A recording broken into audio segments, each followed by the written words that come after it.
जैसा कि आपने पहले भाग में देखा था कि किस प्रकार प्रेमानंद महाराज जी 13 वर्ष की अल्पायु में गृह त्याग कर सन्यासी बन गए थे। अब आगे प्रेमानंद महाराज के जीवन की कथा प्रस्तुत है। अनिरुद्ध पांडे के जीवन का अब केवल एक ही लक्ष्य था, ईश्वर की प्राप्ति। इसी परम उद्देश्य की सिद्धि के लिए वे भगवान शिव की पावन नगरी काशी की ओर प्रस्थान कर गए। काशी पहुंचते ही उन्होंने सबसे पहले नैष्ठिक ब्रह्मचर्य अर्थात आजीवन ब्रह्मचर्य का व्रत धारण किया। उन्हें आनंद स्वरूप ब्रह्मचारी नाम प्रदान किया गया और आगे चलकर जब उन्होंने पूर्ण संन्यास ग्रहण किया, तब उन्हें स्वामी आनंद आश्रम की उपाधि प्राप्त हुई। काशी में उन्होंने प्रसिद्ध तुलसी घाट को अपनी तपोभूमि बनाया। तुलसी घाट पर स्थित एक प्राचीन पीपल वृक्ष के नीचे वे निवास करते थे और वहीं दिन रात गहन साधना में लीन रहते थे। ये वही पवित्र स्थल था जहां महाकवि और महान संत गोस्वामी तुलसीदास जी ने भी अपना समय व्यतीत किया था तथा इसी भूमि पर रामचरितमानस के अनेक अमर पदों की रचना की थी। रात्रि में महाराज जी उसी पीपल वृक्ष के नीचे शयन करते थे। पृथ्वी ही उनका शैया थी और आकाश ही उनकी छत।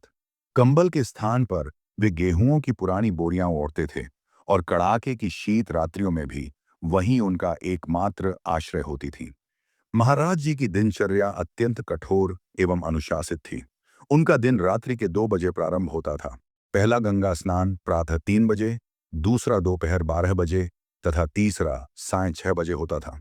भीषण शीत, प्रचंड ग्रीष्म अथवा मूसलाधार वर्षा, किसी भी परिस्थिति में उन्होंने गंगा स्नान का नियम कभी नहीं छोड़ा। यह उनके साधना जीवन का अभिन्न अंग था। स्नान के उपरांत महाराज जी पुनः तुलसी घाट लौटते, पीपल वृक्ष के नीचे आसन ग्रहण करते और गहन ध्यान में प्रविष्ट हो जाते। यही उनका मुख्य साधना काल होता था। दोपहर के स्नान के पश्चात वे भिक्षा के लिए निकलते, किंतु उनकी भिक्षा की विधि भी अत्यंत विलक्षण थी। वे अन्य भिक्षार्थियों के साथ पंक्ति में बैठ जाते और केवल 10 से 15 मिनट तक प्रतीक्षा करते। यदि उस अवधि में कोई कुछ प्रदान कर देता तो वे उसे स्वीकार कर लेते और यदि कुछ भी प्राप्त न होता तो गंगा जल पान कर भगवान का स्मरण करते हुए शांत भाव से वहां से उठ जाते। महाराज जी का संपूर्ण जीवन आकाश वृत्ति पर आधारित था, अर्थात बिना मांगे जो स्वतः प्राप्त हो जाए उसी से जीवन निर्वाह करना। ईश्वर की इच्छा से जो मिले उसे ही प्रसाद रूप में स्वीकार करना। एक बार कई दिनों तक भिक्षा में अन्न का एक भी दाना प्राप्त नहीं हुआ। जब भूख ने शरीर को अत्यंत दुर्बल और शिथिल कर दिया, तब महाराज जी गंगा तट पर पहुंचे। उनके मन में केवल एक ही विचार उठ रहा था, यदि शरीर ही नहीं रहेगा तो प्रभु की प्राप्ति कैसे होगी। उन्होंने अपने हाथों से रेत की कुछ मुट्ठियां उठाईं। उस रेत में टूटे हुए शंखों के कण मिले। उन्हें सावधानी पूर्वक अलग कर उन्होंने वही रेत ग्रहण कर ली और उसके उपरांत 4-5 अंजलि गंगा जल पिया। ये उनके जीवन की सबसे कठिन परीक्षा थी, किंतु उस क्षण भी उनके मन में न कोई शिकायत थी, न विरोध और न ही कोई प्रश्न। उनके अंतःकरण में केवल एक ही भावना थी, मैं प्रभु को कैसे प्राप्त करूं। काशी में कई साल बीत चुके थे। रात के 2 बजे उठना, गुरु की कोमल आवाज में उठकर बच्चा नाम जप कर कहना, फिर गंगा स्नान करना और तुलसी घाट पर पीपल के पेड़ के नीचे घंटों ध्यान में बैठना। दिन गुजरते गए, महीने बीतते गए, साल बीतते गए।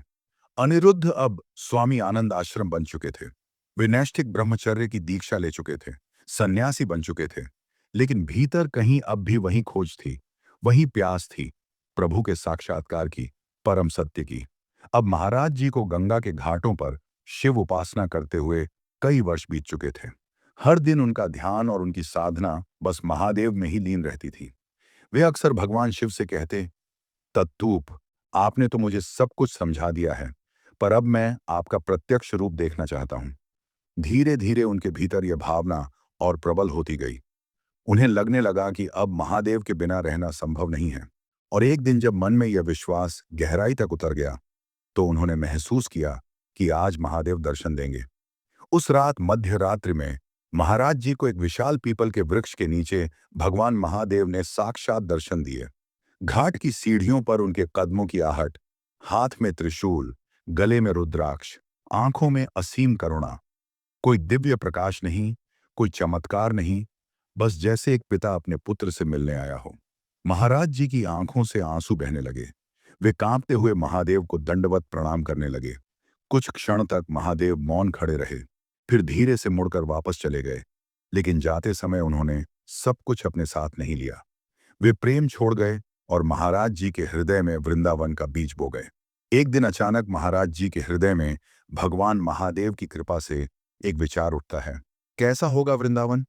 पर उन्होंने उस विचार पर ज्यादा ध्यान नहीं दिया और हमेशा की तरह तुलसी घाट पर बैठकर महादेव का ध्यान करने लगे। अगले दिन अचानक एक संत महाराज जी के पास आए। उन्होंने कहा, काशी में हनुमान प्रसाद पोद्दार अंध विद्यालय है।